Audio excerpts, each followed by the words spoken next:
Right, hi guys, and welcome back to another video on Bluebeam. Right, so in the previous video, we actually talked about the different items and features that can help you out on site. Right, so for today, we're going to be talking about a few tips that can actually make your workflow on site, especially for office to site, more efficient. Right, so the first one which we're going to talk about is spaces. Alright, so covered spaces before, but let's just quickly run through. So spaces wise, I can do something simple and just call the left portion tower A, for example, and then the right portion just call it tower B. Right, just take note, if you have your Revit files and you have space and you have rooms on the files, you can actually just export directly to Bluebeam and all the Revit rooms will become spaces. Right, so you can do that, that will be much faster. Right, so after I set up the space, so the space is basically something that allows you to track where the markups are. Alright, so now the next thing we're going to do is that before we place in all the markups, okay, we want to be talking about the markups list here. Alright, so the markups list, to put simply, you have a mix of default columns and you have also custom columns, right? So if you go to under columns and under manage columns, you will be able to see all the different columns which are available here, right? So the first thing that we're going to make use of is status. Okay, if you do not have the status column open, just tick it over here, right? Okay, so I'm going to click on this button. This button is for you to manage the status. Right, so once I open that up, for most of you, you will have either of these two, review and migration.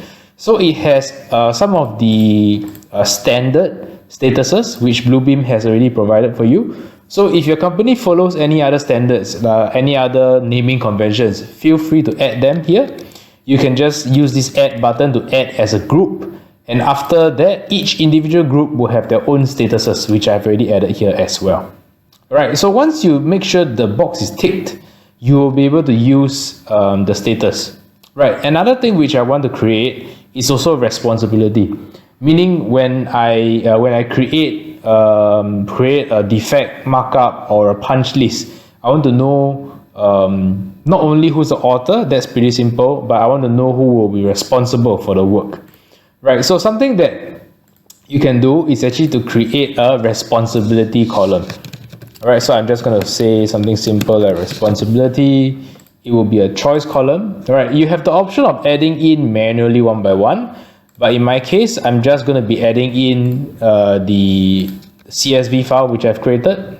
Okay, so basically you have your first column as the names and then the second column as the rows that you have. Alright, just save it as a CSV, then it's good to go. Right, so once they have all come in here, I'll just click OK and my column is done.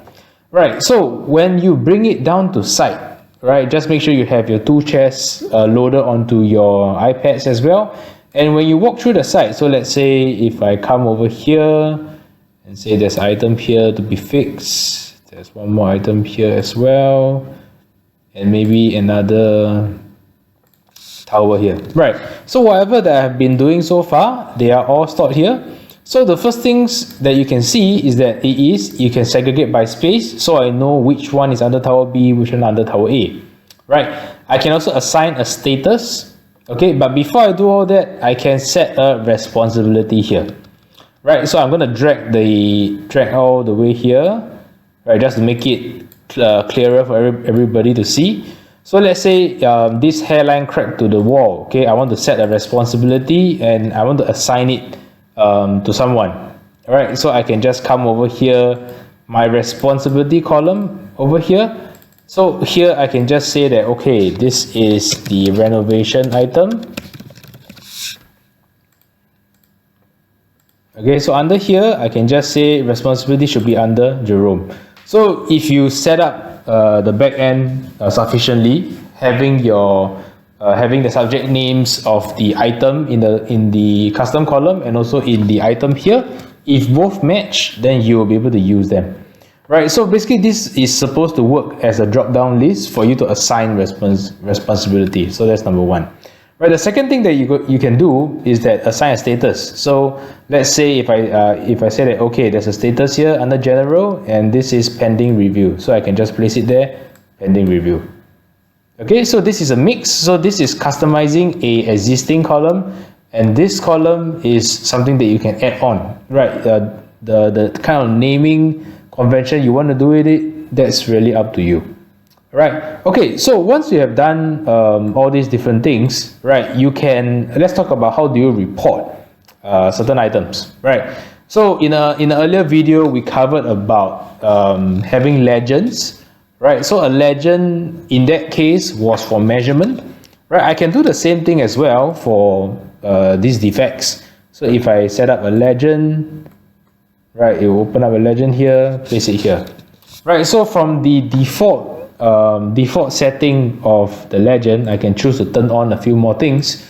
Right, so let's say I want to have the responsibility. Right, you can even turn on your status as well if you want to do so. So it has turned on, and I know that this particular item is under pending review, and the responsibility is Jerome. Okay, I can continue on if I have space. By adding on additional text as well. So let's say the comments itself can also come in. So I have an idea of what is the issue. Right, so this legend table can be expanded according to what you are doing with that. Right, okay, so another thing to take note is that we go to site on different days.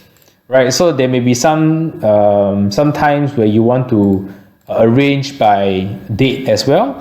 So you have something called creation date, right? So the creation date of the markup itself, you can tell where and when, of course, the item is done, right? But the downside to having this creation date is that sometimes you have follow-ups from there. So if you actually want to set a fixed date, so let's say for example on Monday you place the markup, but the markup was done as a preemptive measure before you go down to site, whereas the actual on-site date was on Wednesday, right? So in that case, the creation date will reflect Monday, but you actually need it to be placed under Wednesday, right? So if that's the case, what you can do is that you can just select all of them and then create a layer, right? So let's say for example, okay, so this is Wednesday, right? So I can just say Wednesday site visit, right? So I can just say what day is today? This is on the 29th, so probably 2nd April. Right, so once I have that, okay, I have it under a layer, which I can view on my left hand side here. So whenever I have a run through to know what has been done on that very site visit, I can just toggle on and off, and I can see. So you are able to see at a glance what were the items that were done during that day, so on and so forth. Right, and of course finally you have your PDF summary.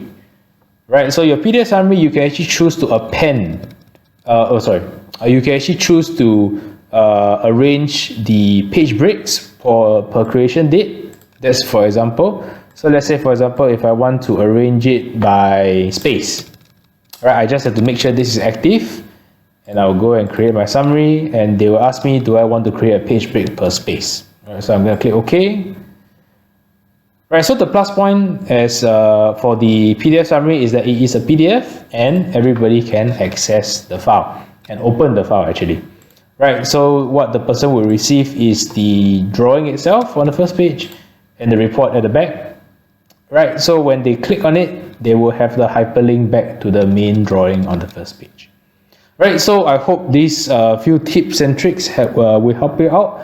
Especially with communication between your HQ office and your site as well, right? And also to help you streamline your site processes. Right, thank you. See you again.